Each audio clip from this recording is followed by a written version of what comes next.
We do work with a whole bunch of celebrities. Thankfully, a bunch of them buy on our platform. I'll tell you a story about some tech celebrities since we're it's a tech focused thing. But early 2016, so right after Black Friday, we started to see purchases. There was these two people that were buying, in the span of a week, they bought a bunch of Yeezys, and they were like $1,000 to $3,000 sneakers. And instantly we knew it was fraud, right? Because usually when someone's buying that much in a short term, especially the most expensive sneakers, we were just like, hey, it's fraudulent. Daishin was one of our two fraud analysts at the time. So he was just like, it's fraud. But we looked at the emails, and it was jack@twitter.com and adam@twitter.com. So Adam Bain was the COO at Twitter at the time. Jack Dorsey was the CEO. And we're like, We're like, it's probably fraud. They're just using, fake email addresses to get the product. But what if they're real? Wouldn't that be cool that, some of the people we looked up to in tech were buying sneakers from us? So we, as a fraud check, mostly, I emailed jack@twitter.com, adam@twitter.com. And I was just like, hey guys, we're big fans. Thanks so much for purchasing on GOAT. Please let us know if you have any questions. And honestly, we were just hoping for a response, either like, hey, that's not me, like cancel that order, or yes, that's me. And so what was amazing was that Adam responded, and he was just like, hey, love your site. I'm actually looking for this very specific pair of sneakers that you don't have on your site. Would love some help with that. And so being scrappy, we scoured the internet for this exact pair because we didn't have many sellers still, right? It was less than a year. We were less than a year old. So we had a lot of holes in inventory. We scoured the internet.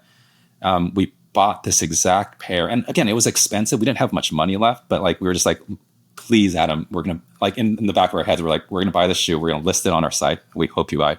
So we secretly bought this pair of shoes. We listed it under a random seller again. And I emailed Adam a few days later, and I was like, hey, Adam, what a coincidence. A random seller just out of the blue listed that exact same pair that you were requesting 3 days after you asked for it. And he responded like, oh, amazing. And he actually bought it. And he was just like, hey, next time you're in San Francisco, come meet Jack and I, would love to chat. And again, being scrappy entrepreneurs, we were based in LA.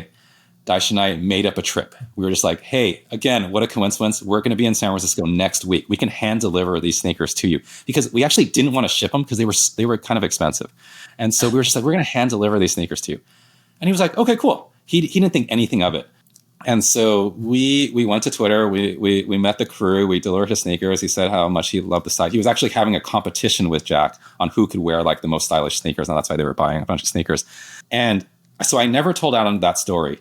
Fast forward a couple years, he decided to leave Twitter. And the first thing I did was I contacted him because he became a friend of the company. And I said, hey, Adam, I've had such a great experience with you. I'd love for you to join our board. And so he became our first independent director on our board. He's still a director to this day. But what's crazy is that I never told him the story of how we kind of met him and jerry-rigged everything until a few years ago. We were at a investor conference, and he was doing a fireside chat with me. He was like interviewing me.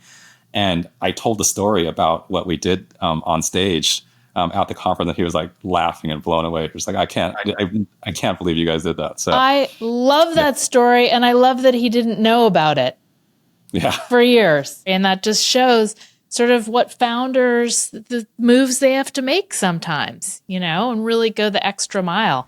Again, wild journeys. Every startup has these stories, right? But it's so fun to just see how the journey progressed to get to where you are.